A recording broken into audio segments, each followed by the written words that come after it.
Ya, pemirsa, menyikapi situasi krisis yang melanda berbagai belahan dunia, Himpunan Kerukunan Tani Indonesia atau HKTI berkomitmen untuk mendukung pemerintah mewujudkan kedaulatan pangan nasional.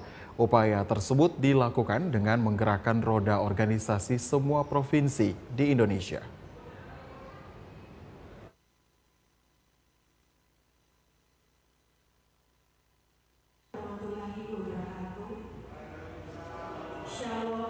Ketua Bidang Organisasi Keanggotaan dan Kaderisasi Dewan Pimpinan Pusat Himpunan Kerukunan Tani Indonesia Handoko saat menghadiri musyawarah Provinsi DPD HKTI NTT di Kupang menyampaikan saat ini perekonomian dunia sedang mengalami guncangan. Bahkan ada negara yang sudah mengalami resesi. Oleh karena itu pihaknya mengingatkan beberapa hal yang perlu diwaspadai terutama terkait situasi global saat ini. Yang pertama, krisis global pasca pandemi karena COVID-19 merupakan awal dari sebuah konstelasi baru geopolitik dan geoekonomi dunia. Ditambah dengan perang Rusia dan Ukraina menimbulkan krisis yang melanda berbagai belahan dunia, yakni krisis energi dan pangan. Dia mencontohkan, jika Amerika, Kanada, Argentina menghentikan ekspor kedelai, maka Indonesia tidak bisa memproduksi tempe. Atau jika Ukraina dan Rusia menghentikan ekspor gandum, maka dunia akan krisis roti dan makanan lainnya yang berbahan pokok gandum. Dalam situasi yang cukup mengancam ini, Indonesia perlu waspada walaupun masih ada sumber-sumber pangan. Oleh karena itu, menurut Handoko, HKTI akan menggerakkan semua potensi yang dimiliki untuk mendukung pemerintah mewujudkan kedaulatan pangan nasional.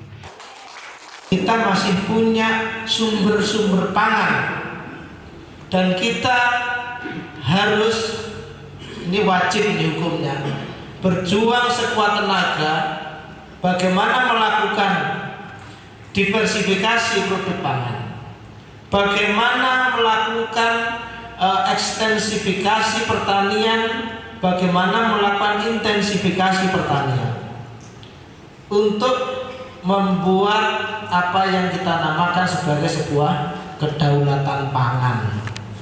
Dan Presiden Joko Widodo, kemudian Kepala Staf Presiden, yang Ketua Umum kita Jenderal Muldoko mewanti-wanti agar HKTI memberikan kontribusi, memberikan sumbangsih yang nyata atas terwujudnya kedaulatan pangan nasional.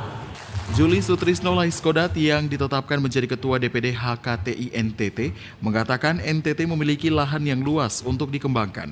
Oleh karena itu pihaknya akan menggerakkan semua pengurus di setiap kabupaten untuk mendukung program Presiden Joko Widodo. Salah satu kendala yang dihadapi para petani di NTT adalah kekurangan alat mesin pertanian untuk pengolahan lahan. Oleh karena itu, Juli Laiskodat mengimbau para petani untuk membentuk koperasi agar bantuan Alsintan yang akan diperjuangkan ke pemerintah pusat bisa disalurkan melalui koperasi bentukan kelompok tani. Yang ada adalah sekarang saya mengimbau untuk menerima Alsintan itu adalah koperasi.